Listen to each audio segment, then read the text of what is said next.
Hello everyone, and I've been planning my Prague trip for a bit here, and it seems I've been struggling a bit during this planning process and booking process, so I want to share with you my experience of planning my trip so far to Prague. So this is an additional video of all the videos you get every Thursday already on my channel, but I want to give you an update today about how it's going with my planning of Prague. So I booked a trip for Prague this end of August because it's bank holiday in the UK, so you need to make good use of your 3 days. So we found some cheap flight tickets online and we booked our trip to Czech for around 5 days, 6 days I believe even. So I have a good time there, and I know you don't need to stay in Prague for 6 days, so we're going out to Prague as well.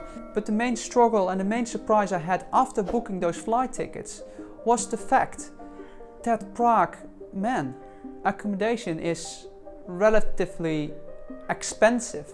I just came back from Barcelona and it isn't much cheaper in Prague than it is in Barcelona, so you pay basically the same amount.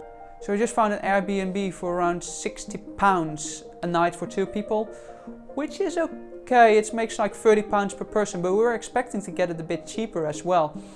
Of course, we want to stay in the city center. If you move outside the city center, you pay less, but you also pay on transport because you need to take the tram every time into the city. The good thing is, however, we're going out and we were planning to rent a car as well. And when I looked the first time for the car prices for rental, and I didn't book it yet, so I need to give you a final confirmation when I booked it.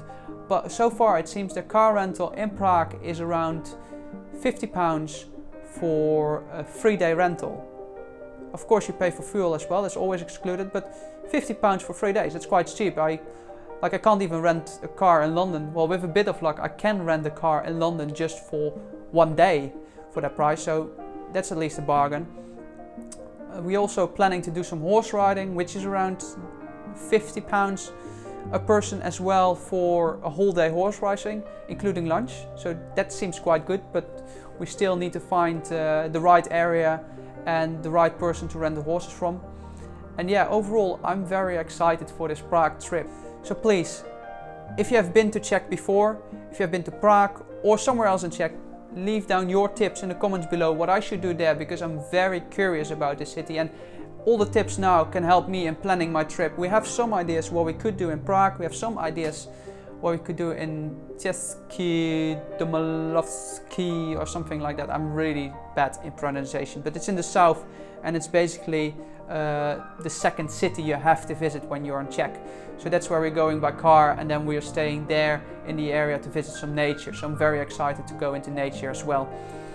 If you have other trips, or if you have suggestions what type of content you want to see or tips you want for me, what I need to figure out for you when I'm there, leave that in the comments down below as well, because everything helps in this stage when I'm planning my trip. So that's the update for now, and I hope to see you guys in the next video.